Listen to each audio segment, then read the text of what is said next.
Anime for Blondes. Jinshi breaks the door down and then they look at each other. I gasp. That's what I want in my military leaders. Action! Hello, I'm Becca. And I'm Ali. And welcome to Anime for Blondes. The girly pop podcast made for girls, gays, theys, and blondes. And I almost forgot the whole intro. Yeah, guys, if we seem a little out of it today, a little low energy, just know it has nothing to do with the episode we're recapping. No, the episode was amazing. This episode deserves a lot more energy than we're gonna be able to come with. Yeah, we had a great Friday night, Friday the 13th, but at what cost? Yeah, I mean, it was Friday the 13th. We had to go to a Taylor Swift club night. What more do you expect from us? Mm-hmm. And you know what? We're showing up and working hard today. No, exactly. So you're welcome. We are here. That's what they say, right? Like, the number one thing you need to do is just show up. And that's what we're doing here. Yeah, we're showing up and we have thoughts. We have so many thoughts, you guys. Yeah, we have a lot of thoughts because, the last couple episodes, the war has been amping up, and this is the war. This episode, the war came. And kind of went. Yeah, it actually was less of a war and more of just a quick in and out invasion. Yeah. And we did get what we wanted. No noble steed, but that's fine. That's fine because we got everything else. And you know what? Was he just walking? They were on foot. Yeah, wow. They were just on foot. Just a foot soldier. On the front lines. Wow. My man's on the front lines. He is. I'm just saying. And I love that. That's a good leader. Yeah. That's what I want in my military leaders. Yeah, you're so right. We really need to bring back the honor and dignity of our military leaders just on the front lines, side by side with their fellow military men, just really in the thick of battle and just being a good example. Yep. And but this episode starts where the last one left off with ShiSui and Maomao. They're kind of just saying goodbye. Yeah, and they really gave us a lot more ShiSui Maomao content. They did. It just the way it's very dramatic, with the music and with Maomao hesitating because she does struggle with am I supposed to take action or am I not supposed to take action? She also does not know how to express her feelings. Mm-hmm. My girl gives us a typical, I don't usually care about anybody either. I'm like... Yeah, she's I'm my number one priority. Keep telling yourself that. Be so for real. And, yeah, she just very dramatically, calls out to her and reaches out to her. And, that type of animation is usually just reserved for, in my experience, in my, heavy, constant anime watching experience... reserved for romantic confessions. No, it felt very romantic-esque, and I was kind of surprised because we got a lot of that last week already, and I was I thought this was the Jinshi. I thought this was the Jinmao. No, okay, episode. So this actually is the best bisexual representation episode because in the first half, right, it's ShiSui and Maomao, and then the second half we got Jinshi, and then I really didn't think we were gonna get the Jinshi and Maomao together at the end of the episode. Dude, I know. I was convinced, and I was ready to be pissed. I was pissed ahead of time. Mm-hmm. I was they're gonna cut it before they can actually come face to face. No, or maybe they would end it right at the face to face. I was worried about. Yeah. But no, we were fed, and I was so happy about it. I have to say, Maomao did disappoint me a little bit, and this was very interesting choice, I guess. I'm is this about the pin? Yes. Okay. She gave Jinshi's hairpin to ShiSui. Yeah. And I'm wondering, did you watch the preview for the next episode? I did. Okay, so ShiSui and Jinshi come face to face next episode. Mm-hmm.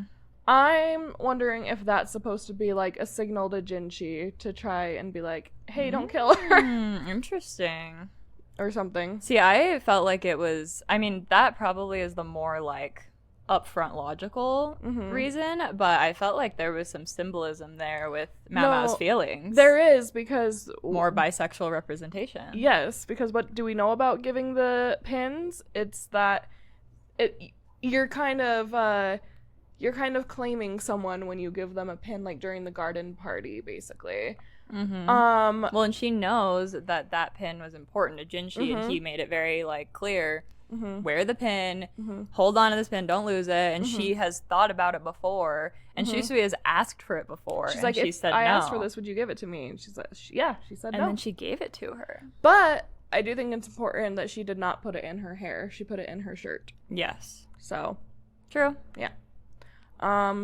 Couldn't fully tell you why yet. Yeah, couldn't. And I'm like, and she still has ShiSui's pin, I assume. She wasn't wearing it.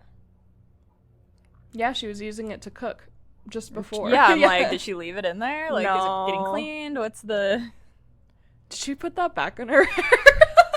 It's not in her hair. Okay. I made the, like, distinction to, like, check. Okay, she does not have a pin in She doesn't have a pin in her hair at all. Alright, it's just in her shirt then, I guess. Or it's in her, like... That's cute. It's in her little drawer of possessions or something. Well, not right now, but currently she doesn't have a drawer of possessions at this moment. She might in the apothecary suite. She hasn't had time to go back there since she... But she could still have a drawer of possessions there. Yeah, but the hairpin isn't going to be in it. I'm just saying. That's kind of what an apothecary table is. It's just like a bunch of little drawers of possessions, actually. No, literally. Okay.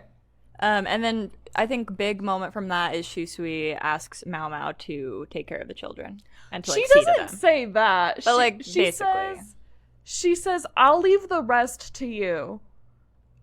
And I didn't really. I wasn't sure what that was gonna be until the end, and even then, in the end, I'm like still not 100,000% sure. Yeah, me neither. But it definitely seemed like she was like kind of hinting at Maomao, like yeah.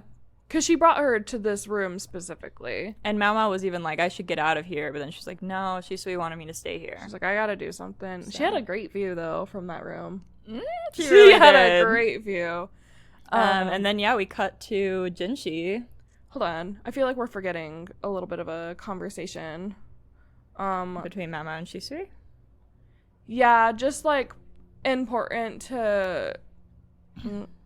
Just like the bug comparison, like comparing her mom to like an insect who will eat its husband, but then she's like, no, actually insects are better because she does that to protect her young. And Shenmei doesn't even do that.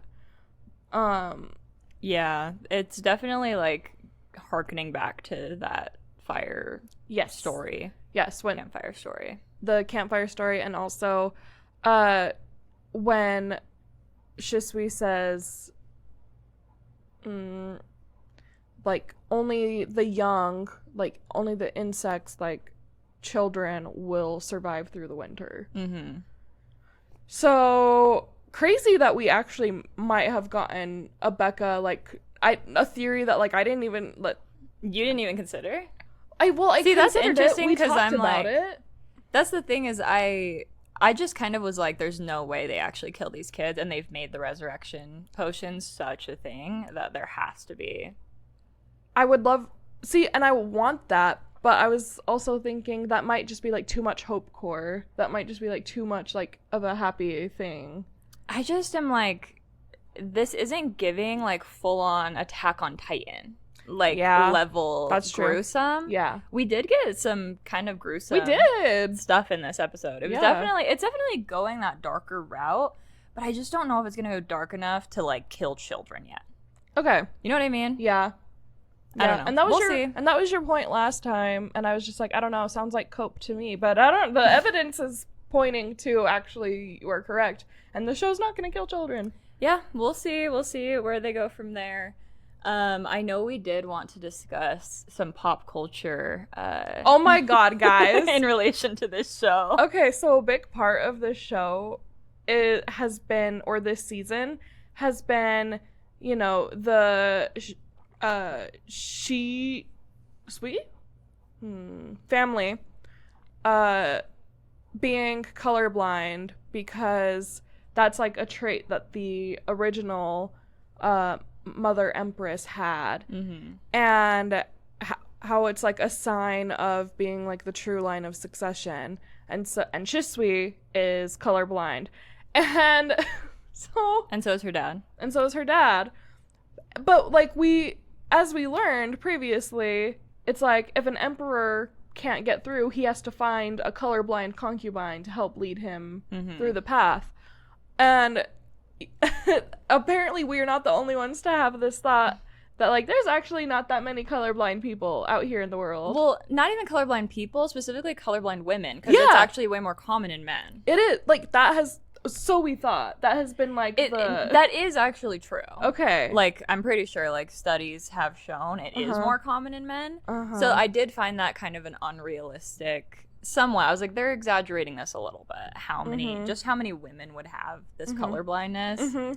However, but as it turns out, there's just a ton of women out here, a ton of like millennials specifically, buying gray furniture, dark gray couches, and being like, this is blue, and it's just not. And the problem is, I totally like understand, like Becca, like your gray couch over there. What color is? Did you just call that gray? Yeah, that's your gray chair.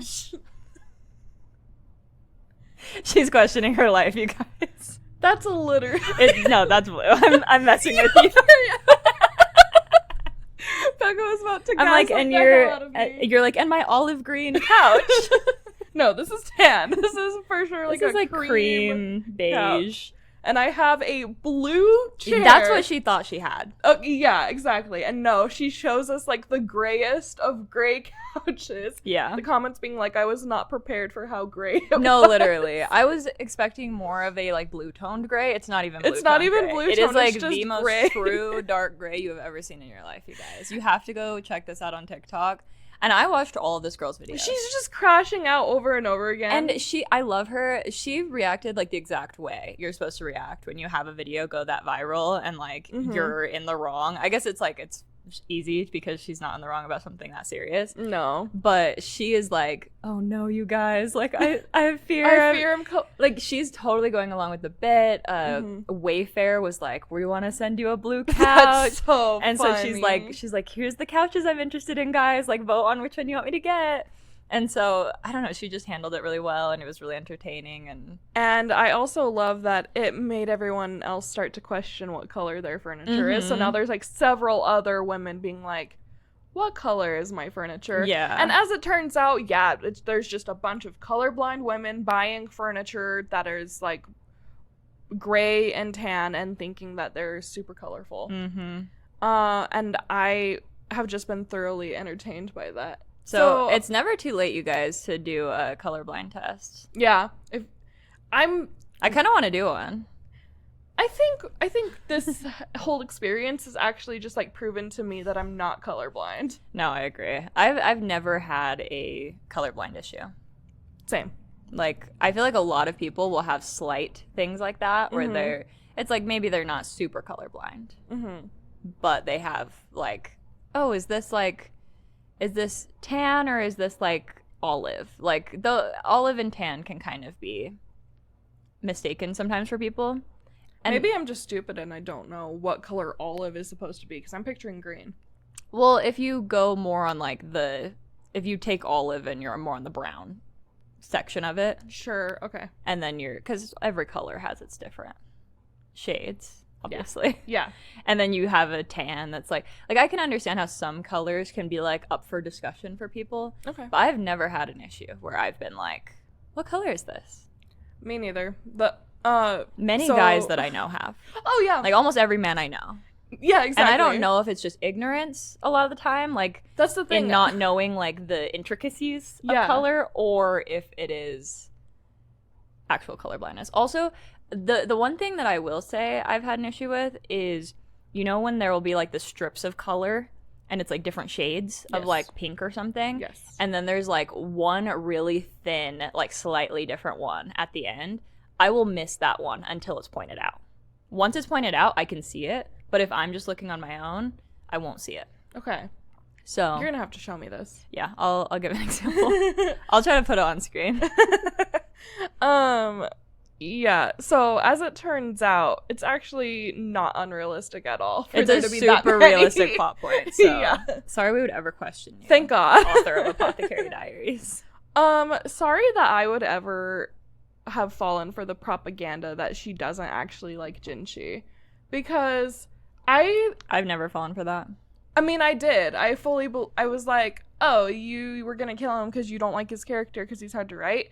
Girl, you write him so beautifully. Oh, I thought you meant Maomao. No! I was like, wait, what? No, the author of, the propaganda that the author doesn't I told like you Jinshi. that. Yeah, I know. I think it's true. Okay, but here's the thing. I just don't think that can be true because she writes him so well. Maybe she's grown to like him. Maybe. Like, maybe at first she was like, I just don't know what to do with this guy. And then once she realized, she's like, okay, I got this. But like his story is just like so intricate. Like how do you know not like how would you not know what to do with him from the very beginning? He's just like so beautifully written. I know. You know what, girl? If that's how you write your characters, if you don't like them, then I hope you hate all your characters. No, honestly. Also, I saw recently that Maomao was originally written as a 40-year-old single mom, housewife of 3 kids. And then she didn't really change her personality when she changed her, like, age and situation. And that's why she kind of acts like that. Like, she's still a 40-year-old mom in her head. You don't like this? I'm so glad that that's not the character. Wow. Okay. This girl hates single moms. I hate single. I'm a mom. I've been the biggest Huda defender. Mamacita. Mamacita. A mom of what? A dog? You're a mom and you're 24? You have a daughter? Is it a boy or a girl? Oh my god. Mommy, Mamacita. I've been saying Mamacita for no reason. You guys need to watch Love Island. Guys. This is like so good. So I do not hate single moms. Huda is my problematic fave. Yeah. I love Huda the way everyone else loves Rob. Except I'm not attracted to her, but like that's interesting to hear. Cause I still hate Rob. Like I never fell for the Rob propaganda either. I still am under the Rob propaganda. Oh, I know you love him so much. Robaganda. That's so good. Thank you. So good. Thank you. That was brilliant. I'll be here all night. No, you won't. We got places to be. We so really back do. to the episode. Yeah, speaking of Jinshi. Okay, now speaking, yes, okay. We're in the battle, discussion. What do they call that? Like the war room? The war room, yes. Yeah, okay. We got the narrator back a little bit. That was interesting. She goes, we go back in time just a little bit. I know. Okay? I'm like, oh. Hey girl, I haven't heard How have you been? In like ages. I'm like, who is this? Who's this diva? Like, I didn't know we had this. I I don't even know when the last time she was here was. Me neither, but I was like, oh, okay, thank you. That's the thing. She does her job when she needs to. Mm-hmm. She's not working for free. No, literally. That she got paid for those lines. Yeah. Pay per letter. Yeah, no, exactly. And they were like, "Oh, the budget. We gotta keep it short and sweet." This is weird. But yeah, then we have Jinshi. We have Locken and Lahan, and he's like. Locken is being rude to Jinshi again. Yeah, and he's like, hey, dad, hey, papa. Hypothetically, if Jinshi was, important, would I also get in trouble for how you're talking to him? And he's like, fine. Okay. Mm-hmm. And then Jinshi's like, so anyways. Be straight with me. Did you know? He's like, did you know it was me? And he's like, yeah. I love did, because you have the same everything. He's like, you have the exact same measurements. I'm like, okay, King. When did you measure him? No, just by eyesight or what? Yeah. You know how sometimes there's tailors or people who sell clothing and they're they can just look at you and get you the right size. That's what he does. Yeah, actually he would kill it as a tailor. No, literally. He loves math. He has an eye for detail. Yeah. He's like, man, and you're so beautiful. It sucks that you're not a woman. Can we? And he just doesn't react. He's like, okay, anyways. The sexuality is fluid. Yeah, in Apothecary Diaries. But also, it could be a little more fluid for me. No, because he's like, why does he have to be a woman? He's beautiful enough, like, he's, like, beautiful enough that he could be a woman. Like, isn't that good enough for you? No? No. I'm just kidding. Unfortunately not. Him in that armor, though, because he's in armor with his fucking ponytail. With his ponytail! I love the ponytail. I loved it, too. That, like, changed it for me. That changed... This whole time, we've been seeing him with, like, his hair down, and he's in, like, these, like, robes, right? Mm-hmm. And so I've never been, like, super attracted to him. Him in the armor with the ponytail, that changed everything for me. Yeah. It definitely added to his mystique. Yeah. He just got to be, like, full-on... just manly. Mm-hmm.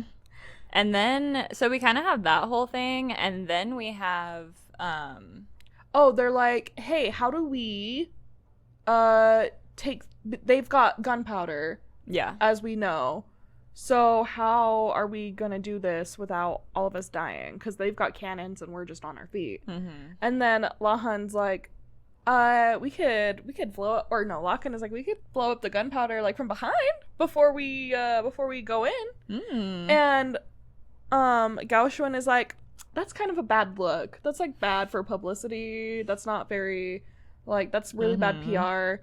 And Jinshi's like, I'm gonna do it anyway. Love. No, because, like, that's what you gotta do if you're trying to minimize casualties. They were like, like Jinshi at one point was like, if this is seen as underhanded, like, that's on me, and I take full responsibility for it, but this is what we're doing. I'm like, no, exactly. That I find it very interesting, the art of what is seen as underhanded in a situation like that, and what is seen as disrespectful in, like, a situation like that. Like, there is kind of unspoken rules like that in video games that Taylor will tell me about, where there's certain ways you're not supposed to respond if you, like, win, or, like, there's certain ways you're not supposed to win. You're not supposed to go about winning because it's disrespectful. Okay. And to me, I'm like, but, like, the thing is to win. So, like, you win at any cost other than cheating, obviously. But as long as you're winning fair and square, who cares if you're being disrespectful or respectful? Like, why do you care about being respectful to someone you're going against? And it's, like, kind of in this situation too. I'm just like, what? That's the thing. It's like, okay, you don't want to be seen as, like, sneaky and underhanded, but these people have been, like, sneaky and underhanded when they've been, like, stealing the grain and, no, literally, like, the gunpowder, kidnapping your freaking people. Yeah, no, exactly. So I'm like, actually, it's not underhanded. It's actually just, like, the correct way to go about this. It's just interesting that they have to, like, be the bigger people for some reason. And I'm against that sometimes. I'm always against being the bigger person. Really? No, but... Okay. But if it's a situation of, like, you're fighting against someone, I don't think that being a bigger person is very important. Okay. Okay, so then we see ShiSui. Yeah. ShiSui goes to her mom's apartment, where her dad, she shows just like, oh, she wasn't always like this. The emperor asked me to marry his bastard daughter. Yes. Yeah, I guess. Yeah. And I already had a fiance. I didn't want to do it, but I just did it. And then I had 2 wives, and then she's been different ever since. Okay, here's the thing. I totally get that Shenmei is evil. Yeah. Right? She's like a psychopath. Got it. But why is the fact that she, like, likes to hang out with her girlfriends and, like, give them, like, they like to, like, have sex. They're having, like, Diddy parties. They're having freak-offs. Yeah. But, like... I think that... But, like, age appropriate. I think that it's, like, kind of presumed that it's non-consensual. It is? Or that they're kind of, like, forced to be her little playthings. That's kind of the vibe I got. Oh, okay. I thought this was, like, the way they were phrasing it, like, you fall into depravity, like, shaming the people hanging out with her for, like, falling to depravity and indulgence. See, I saw that as, like, word victim blaming. Okay, I didn't read it as their victims. I read it as a consensual thing. Okay, so let us know in the comments. I guess I'm kind of going by, like, the little boy not getting to see his mom very much, and her look when they did like run into each other in the hallway that one time, she looked kind of like sad. I thought she looked kind of cold. I thought she looked like, I don't know, like she wished she could like do more, but she was kind of in a situation. Okay, we definitely had different interpretations, and then the way like that like ShiSui like beats her ass. I know. I thought that was interesting. I was like, I feel like she's not the villain here. She's sweet, but okay. See, that just makes me think that it is a consensual thing because ShiSui disapproves of her decisions.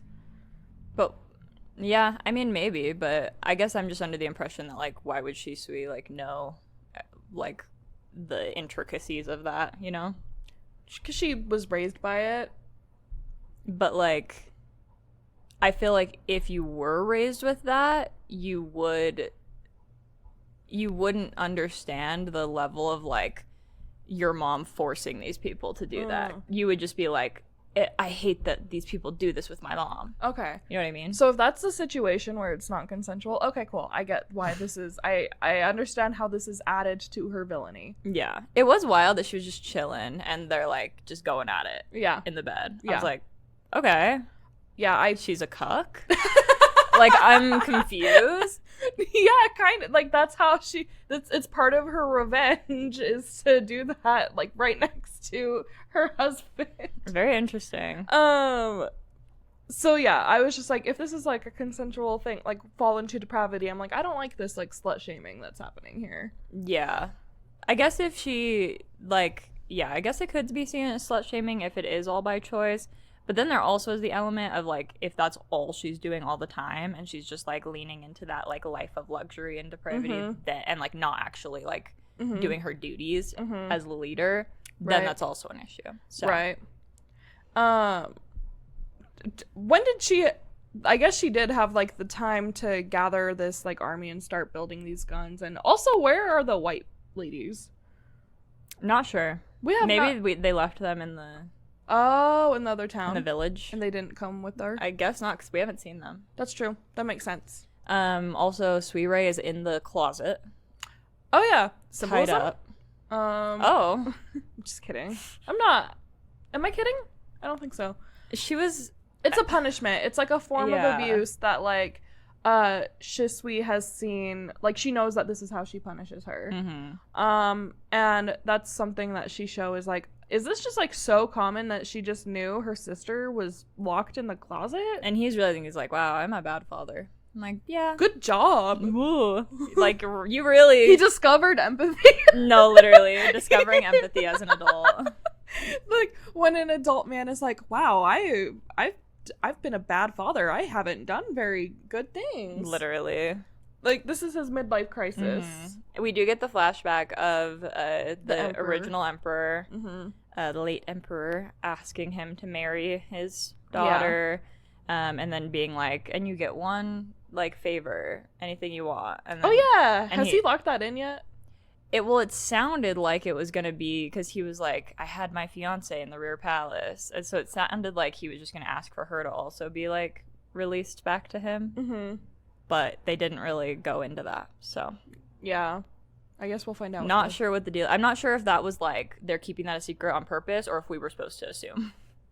You know how sometimes things are left unsaid, and you're like, wait, is that, like, because you're going to tell us later, or am I supposed to be smart enough to have figured that out? I think in this situation, it's a thing where we're going to find out later. Okay, we do get more flashbacks next week, it showed. Yeah, that's true. That'll be interesting. And yeah, ShiSui is like, Dad, you need to step up. She's like, you need to take accountability for your actions. Period. And we love to see it. Period. But it also looks like he's gonna try and kill Jinshi next episode. Yeah, I do not know what's going on there. And then we cut back to Maomao. Yeah, so she is thinking about leaving, but she was like, no, ShiSui asked me to do this thing. She walks out into the balcony, and she sees, like, the soldiers fighting, and then she sees our guy. And she goes, is that? No. She's like, he wouldn't be here. It couldn't be. But then this guy. I have to say. Okay. I saw that in the light novel or manga or both, I'm not sure, there's added lines in that section that people are a little pissed off weren't included, and I kind of Do you remember the lines? Tell me what they were. So there was her saying, like, during that part, she was like, could he have really come here to save me? Or like something like that. And that wasn't included. Okay. Is that the only line? I think there was like one more, but that was the one that was really like, that would have been great to have heard. Okay. I don't feel as passionately about that. I was worried that it was going to be something between them. Well, but that, I feel like that is huge for her. Like, her being like, would he have really come here to save me? Like, what? Like, I think it's completely opposite from what happened. Her just being like, is that? Nah, it couldn't be. Versus her being like, is that, like, could he have really come here for me? I'll have to, like, look at it in the light novel and see if it makes me feel any different. But when he runs into the building and she hears someone coming and she's like, I hope whoever's about to come through that door is reasonable. And well, but before that, he is talking to, what's his name? Boston? Boston. Or Lihaku. Lihaku, right? Lihaku is the friend. Yeah. Yeah. He's talking to him and he's like, Your Majesty, like, let me go and like do this. And he's like, no, like, I have to, the Law Clan princess is in there. I have to save her, make sure she's safe. And he's like, we can make sure, blah, blah, blah, blah. And he's like, who the freak is that? And then that ends up, like, coming up later. And then he realizes that it's, so then Jinshi...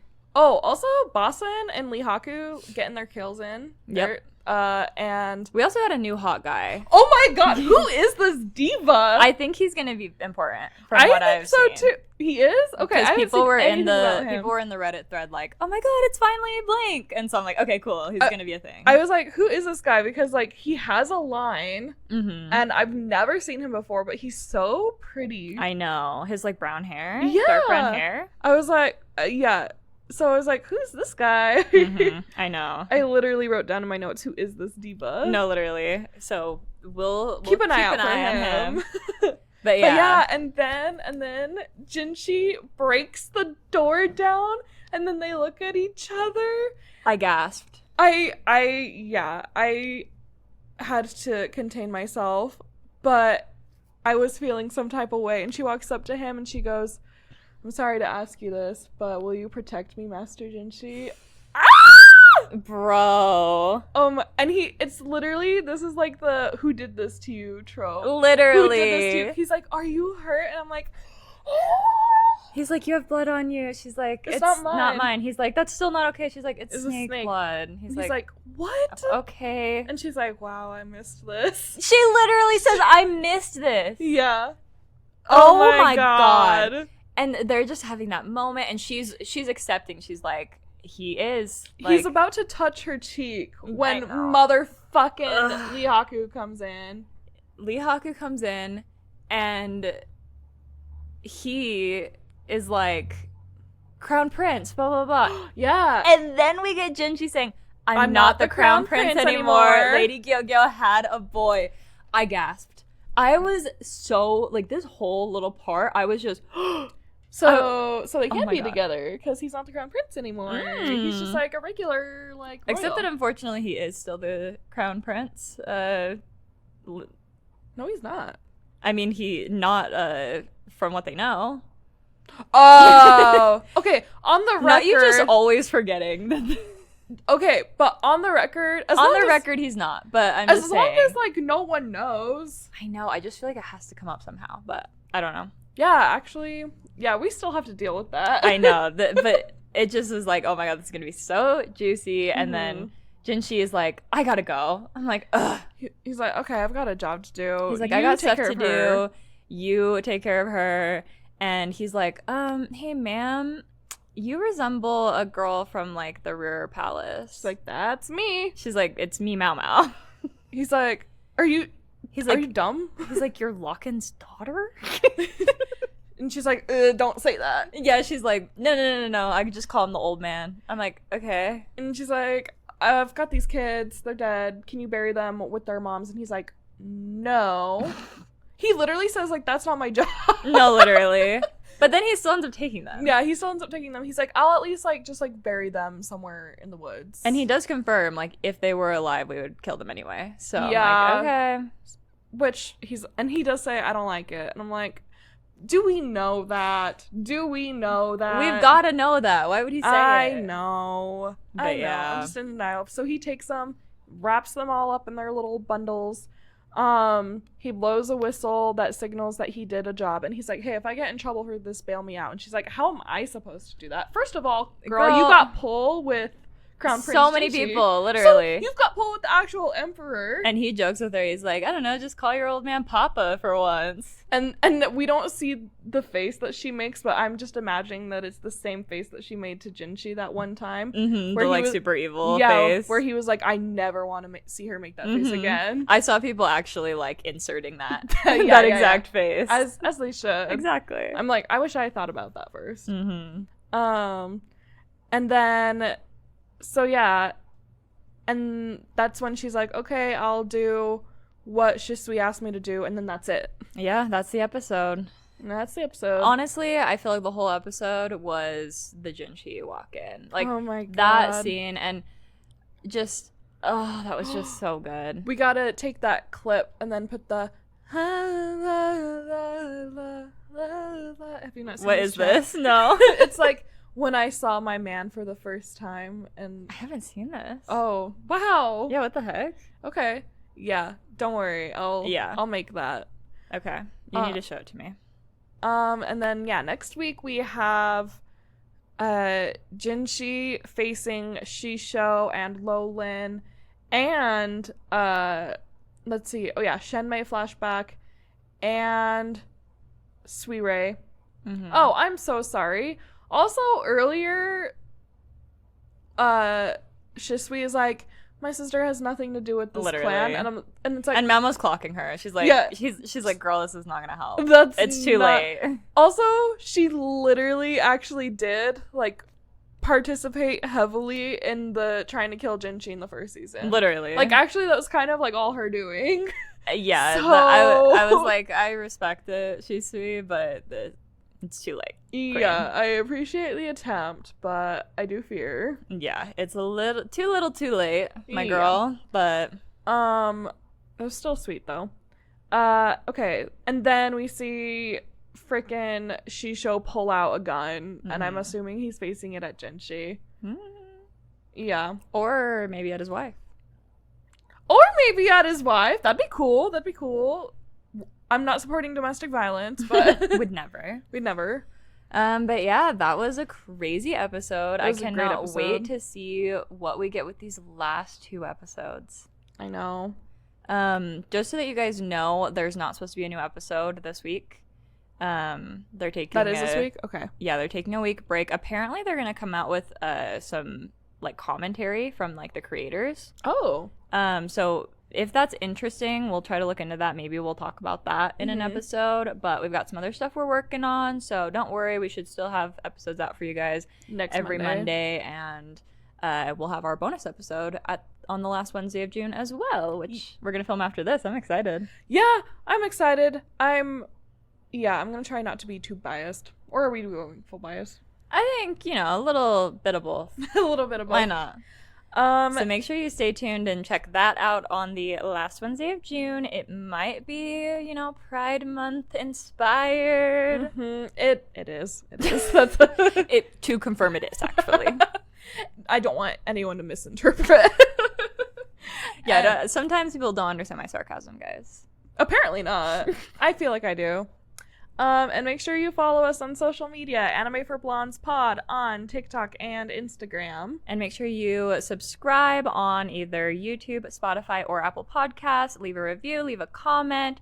However you want to show your love, it just really helps us out so we can keep making videos for you. And then we will see you next week. Bye! Bye! Anime for Blondes.